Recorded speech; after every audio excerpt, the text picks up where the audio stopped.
this and say, yo, what up? Hello, everybody. Welcome back.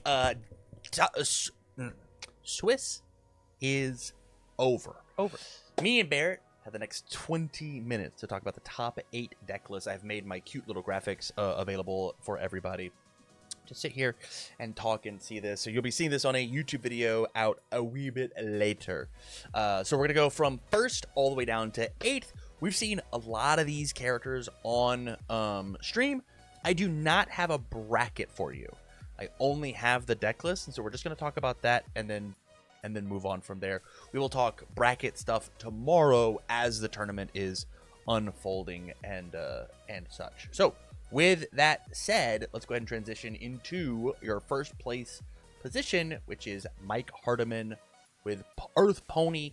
We saw the, I guess, not winning in as we are playing for first place. It seems it was a winning in. I went and looked at the. So you ready? Yeah. It was a winning in. Okay. The people that were sitting so healthy at the top of the bracket in rounds 5 ID'd with their opponent, and then in round 6 ID'd again, which means Mike Hardiman ends up getting first place because he was at X-1 winning the last round and was 5-1 versus the 4-0-2 people that he beat that got second, third, and fourth. I see. Mike Hardiman ended up getting Swiss champ from that winning in because of the amount of size of the tournament and the way that it worked out on winning ins, at X-1 being your Swiss champ. So sometimes it pays to play it out, everybody, because now Mike Hardiman, playing this very aggressive Earth Pony Sunatori list, gets to go first all day tomorrow. All day. Which is huge. Absolutely massive for this player and for this character in general. We already saw the explosivity of this deck. Not really a ton. You can go check out the 2 matches that we did covering this character. I'm sure we'll see more of it, I'm sure, tomorrow. Genghis Frog plus Hunter's Ally being very massive, glow up for this deck, using some new card types and the backup synergies while still doing the tried and true pony thing, which is play a bunch of 4 diffs, clear my card pool out, draw some cards, clear my card pool. Yeah, it makes total sense to me. I'm a massive fan of what this list has got going on, and really showcasing. I'm a big fan of the air symbol. I know you're the big fan of the air symbol, but showcasing what the earth symbol is allowed to do. Are you surprised by Pony making top cuts, let alone first place in Swiss standings? Are you shocked? No, not at all. I think when people were coming into this event, and we've talked about it a lot on the podcast, of course, but like aggro 7 hand size very much has a place in this format.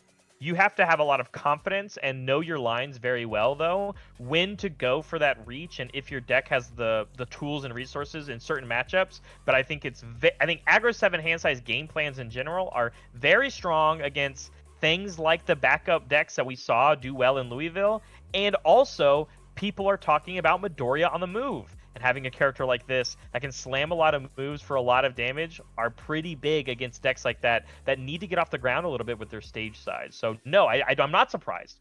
I think people have always kept an eye on this character, and she is a premier aggro 7 hand size deck that obviously got Swiss champ. Agree fully. In second place, we've got David D on Chaos Godzilla, playing somebody we saw on stream playing not your standard Godzilla, no copies of Determined Advance, meaning 4 copies of Massive Swing. If I have no momentum, I'll get the momentum. It's basically Determined Advance light, but a 5 does not. A 6 diff changes up our math a little bit, says that our 6 diff slots are allowed to go through things like Heat Ray and Unfazed, maybe something a little more impactful, hits a little harder than the flow piece of Determined. I like the adaptation here as well. Tons of 6 checks in here, 4 City Rampages. I'm a big fan of short-lived promotion. It feels like it goes in and out of Godzilla lists depending on what the day of the week it is. This deck is absolutely just trying to murder you. Yeah, finally Free being very good as a 6 check in conjunction with Titan's Cliff. We saw the success of this. And for everybody that wasn't paying attention earlier or as we were covering the footage, this is David D's list, who beat Mike Hardiman during Swiss rounds. Again, Mike Hardiman, this was his only loss in Swiss, but because David won that round, he was able to double ID in the last 2 rounds of the tournament, get second place here. And because of that, if there's going to be a rematch of finals, if David climbs on his side of the bracket and Mike climbs on his side of the bracket, we won't see them go off against each other until the last possible scenario, which is in finals. So I love that kind of mini storyline if it becomes true tomorrow. But yeah, I mean, tried and true. You don't need to tournament advance. Things like massive swing, get the job done and get it done well, because as long as you spin your momentum, it's pretty easy to keep things rolling around. So this deck looks really good. It's really nice. The 4X City Rampage, we've seen multiple different versions of it, but I like a lot of the 2Xs that exist in this deck. They're really nice. We'll move on to Kevin T. Another another match that we saw on here. Midoriya on the move, arguably the boogeyman of the format. So many people have came into our podcast being like, "What do we do about Midoriya?" Especially with the success of Mitchell Chimino with at the last event, and this looks like a very a good homage to that list. Only big edit being that code edits. Stopping blitzes. Oh, I'm so sorry. To stop things like unyielding destruction, which truthfully I didn't see a ton of today. Yeah, in general, overall, not really finding them, not even within the Godzilla list themselves, not really taking that page out of Zach Richards' book that we saw him have success with in Louisville. But that being said, I mean, you're right. Even other decks in the format we haven't really got to see in on stream, but I agree with you. I mean, this is the boogeyman that many people are thinking about. It's a relatively large deck, and we saw the potential of this because we were seeing Kevin do some one shots against things like Rodans, and if there's going to be other 7 hand size characters like Pony, maybe Midoriya can find a good way to find a win here, and it would be, I think, the first time ever that that character would win an event, and here's an opportunity. But the same could be said about Pony. Yeah, true. So I'm excited to see how this defensive 6-hander goes. Very strong card text, 5 symbols in the world of Attune. You can't not like this character and what you're allowed to do with it and the versatility. We'll move on now to another Godzilla, Daniel O in 4th place here. Similar ideas with having things like Unfaced and Heat Ray, just at some slightly swapped numbers. Caring more about the really tall idea of a triple Heat Ray rather than going long strings with Unfazed into the Echo. I dig that. And really focusing on the 6 checks here with Inspiring Song, Swallowed by the Abnormal, Past the Walls, finally free. So many 6 checks to be seen here. This is how we're going to be passing and playing cards. And because of how many 6 checks we actually have less City Rampages, which you talked about earlier in the day. Yeah, I really like here as well the double Guardian of Chinatown, which we saw it have success and potency when we saw Daniel on stream play against a King Ghidorah, and it really mattered and actually led to the winning of that match for Daniel. Not surprised here to see Daniel here in the top half of the top cuts, but being in 4th place, you know, we're gonna know exactly who his opponent is. And the key thing for Daniel we saw in his match was finding City Rampages early enough so that you can keep putting the aggression, but sometimes you might not, and holding on to those cards and knowing when to play them was very important for him. But very well deserved. And Godzilla's coming out in full force now. This is now the 2nd one we've seen in our top cuts, and I don't even think it's the last one. So yeah. Biggest spice card I think here is just the self-doubt. If your move deals no damage plus 1 to your next check, you have to block Godzilla's move, and so saying if you block me, turn any of my moves into Smashing Stomp or Unfazed for an attack feels very cool. I wonder how often it was alive and well for Daniel. Yeah, for sure. It's like a once per turn version of Unfazed, only for the next thing, but the response timing on it is really good. I like it a lot as well.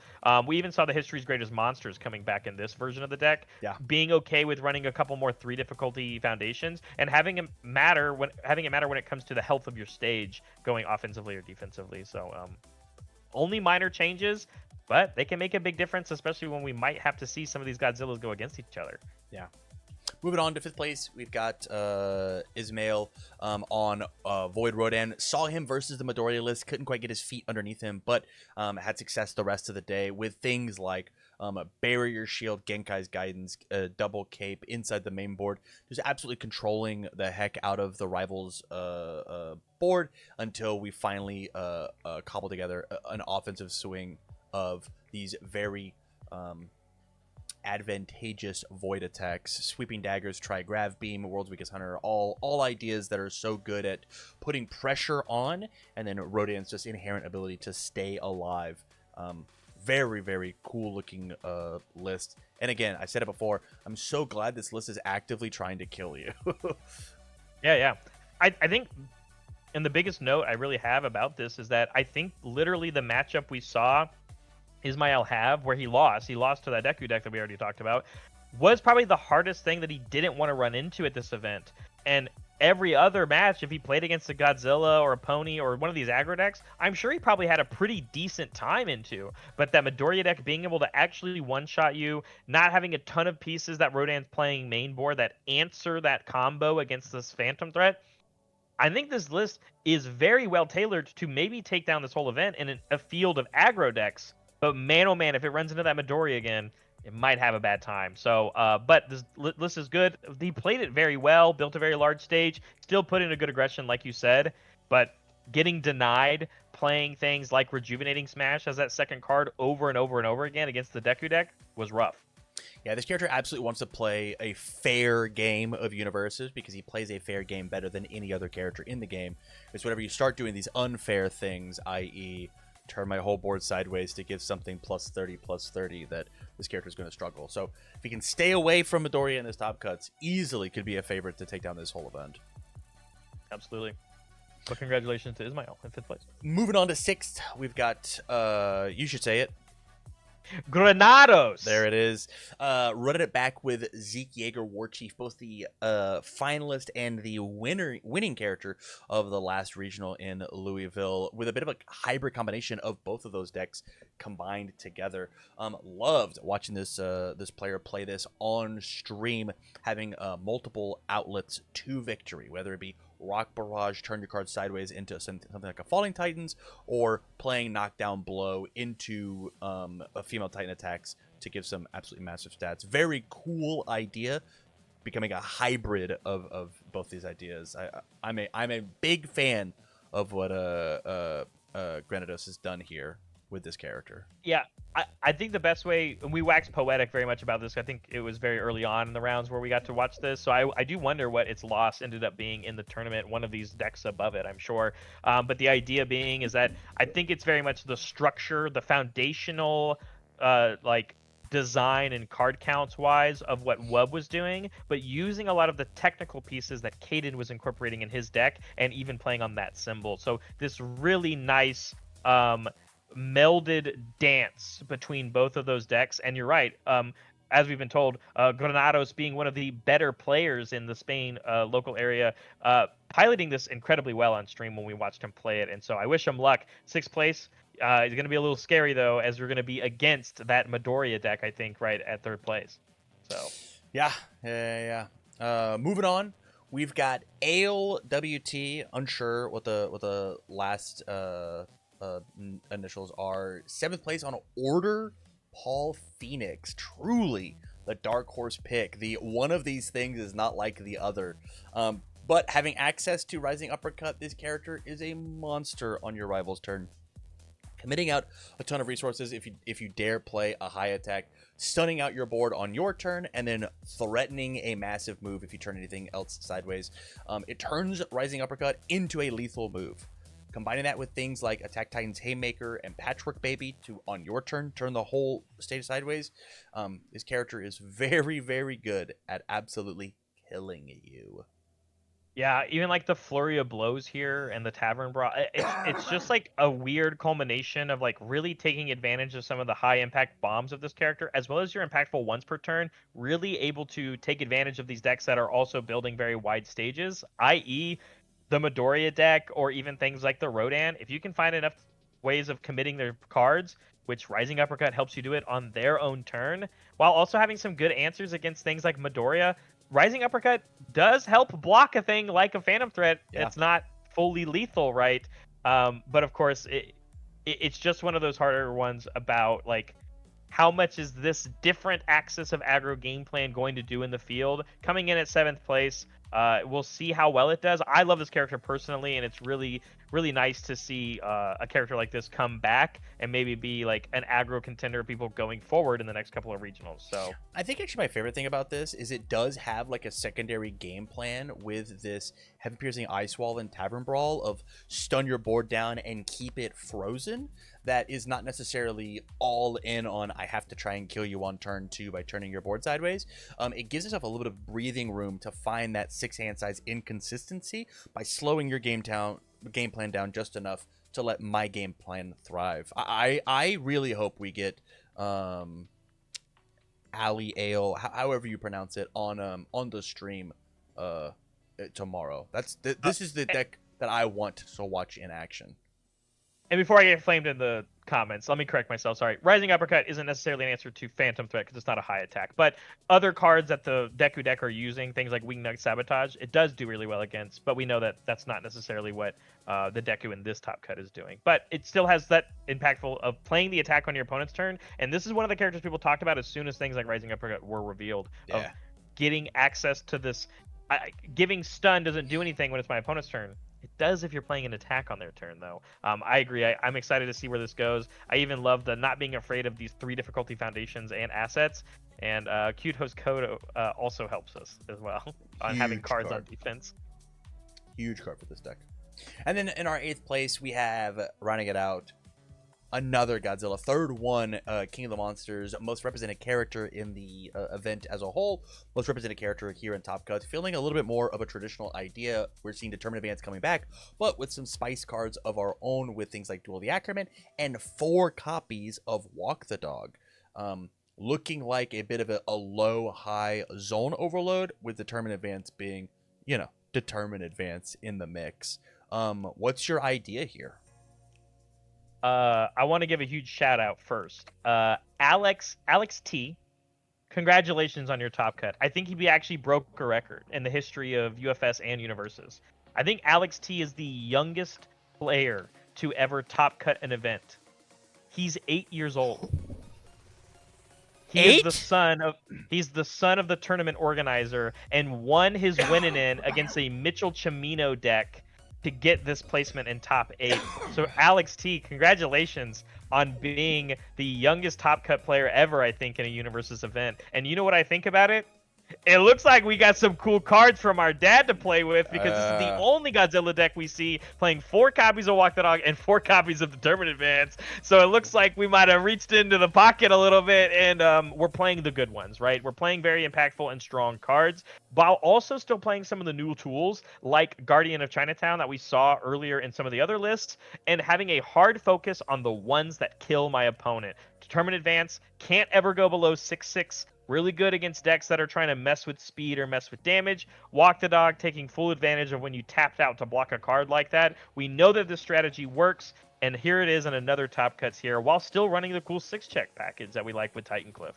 I think the big card I want to showcase here is just Theo doubling down on the damage output that Godzilla can have, as well as essentially becoming Annie Lionheart 2 on defense as well. +2 to my check and then -2 damage depending on how you use those back and forth. I really like seeing Theo here as a little bit of an extra oomph kind of card and that really solid 1 low block whenever you need it. Huge shout out to Alex. Hopefully so cool making history. 8-year-old playing this game. I never want to hear this game's hard ever again. I actually just don't want to hear it.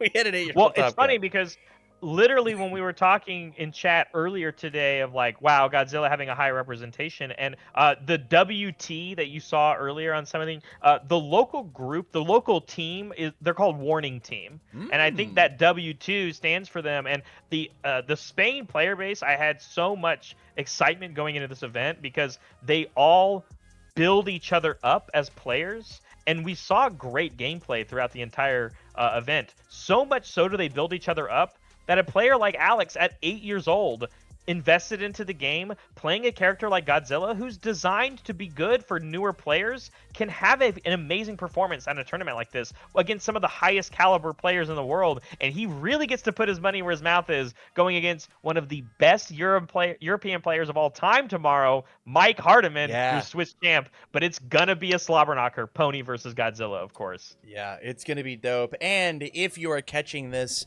over on YouTube as the breakout video, you missed it, but there will be VODs on the channel for every single round. If you're catching us on the VOD after we get done here tonight, me and Barrett will be back at 3 a.m. Central Time to take a peek at round 1 of your top cuts. Top 8 into top 4 into finals. It's going to be awesome. It's going to be a blast. Let us know what you think about these deck lists in the comments down below. Big shout outs to Barrett. Thank you for being on the show. If you're interested in Riftbound at all, a totally different game, go check out Riftbound Ramblings over on YouTube. I will leave a link to that in the description of all of these videos as well. Please go give him a sub to show your support to my fellow caster. With that said, man, Yeah. final thoughts. I'm excited for this. This might actually be Godzilla's time, right? We have quite a few top cuts. He had the most representation of the tournament, and I think people have always been talking about it, but we never really saw that happen results wise. And there's a lot of very strong Spain players and European players in general playing this character, and I think he can really take it down. But that being said, there are some other exciting storylines about Midoriya 6, the boogeyman that people are talking about, and Mike Hardiman playing Pony Tsunotori. Getting Swiss champ is a big deal. So I think anything can happen. I'm excited to see what happens. And I don't think I would be surprised if any one of these 8 players won the whole thing. With that, you guys, thank you much for watching. And as always, I wish you well.